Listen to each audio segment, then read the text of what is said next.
Ako si Kuya A. Mahirap pero may pangarap. Dahil sa kahirapan, pinasok ko ang mundo ng vlogging. Kung suswertehin, aasinso. Pag minalas, patuloy lang. Kaya ngayon, samahan nyo ko sa aking journey ng pagbablog. At dito nyo makikita kung anong ginagawa ko sa pang-araw-araw. Inumpisahan ko ang araw ko sa pagpapakain nitong alagang manok ni Papa. Ang papa ko kasi ay mahilig sa manok. Halos din lahat ng mga tatay mahilig din naman sa manok. Mahilig din naman ako sa manok pero di masyado. Ang kahiligan ko sa manok ay hindi kagaya ng iba. Ang pagkahilig ko sa manok ay hanggang pang-ulam lang. Pagkatapos ko nga mapakain ng manok at pagtingin ko sa labas ay nakita ko si Lola. Sobrang aga pa at naguguna na si Lola. Sobrang sipag nga naman ng aking Lola. Kaya nga sobrang bilib ko dito sa aking Lola.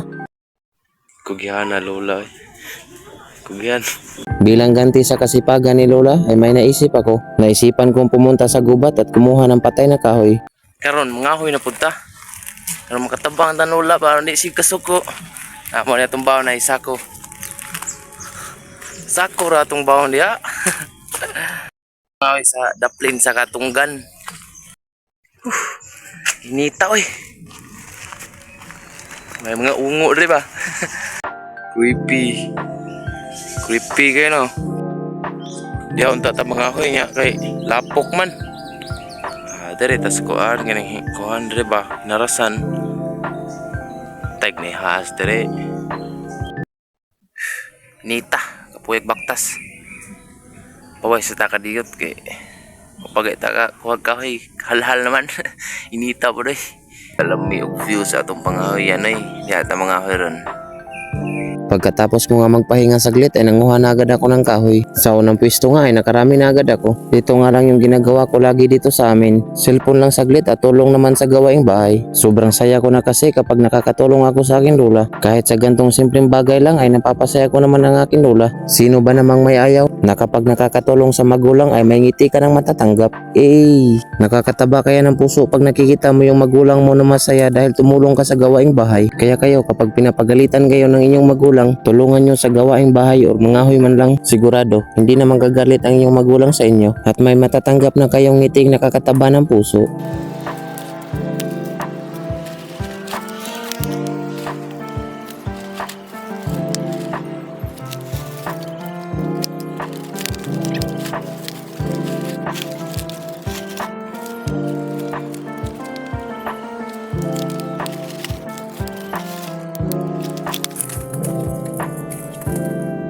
Na may kamunggay na sagol. Dagandag ka na. Bali na sadta kay fruit naman diha.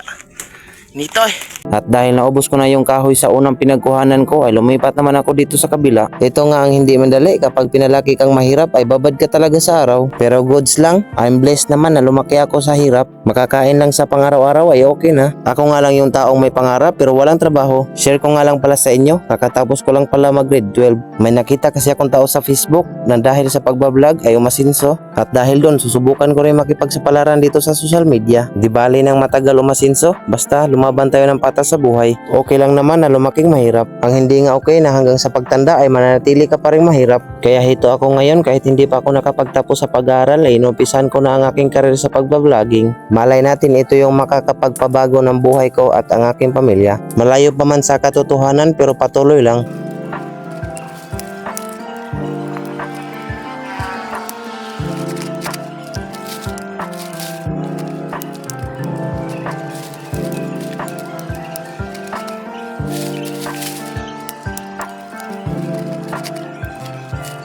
At dahil nga sa kamadali ko manguha nitong kahoy at para makauwi na rin ako sa bahay ay natusok pa ako nito. Pero okay lang, patuloy lang. Nasanay na rin naman akong masugatan.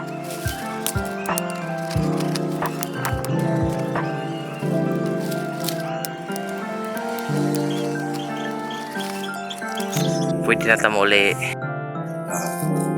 Daghan na.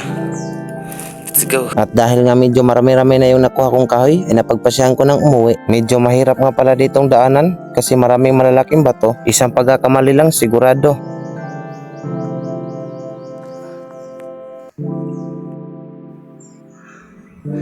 Paway lang sa takadiyot kay layo ay kapoy. Kapoy. Kapoy pero padayon lang gihapon kay Chill vibes.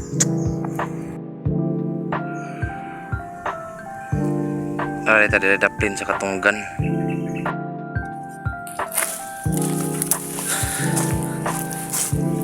Chill lang good tagad. Eh, bahalag kapoy. Basta huy. Ay.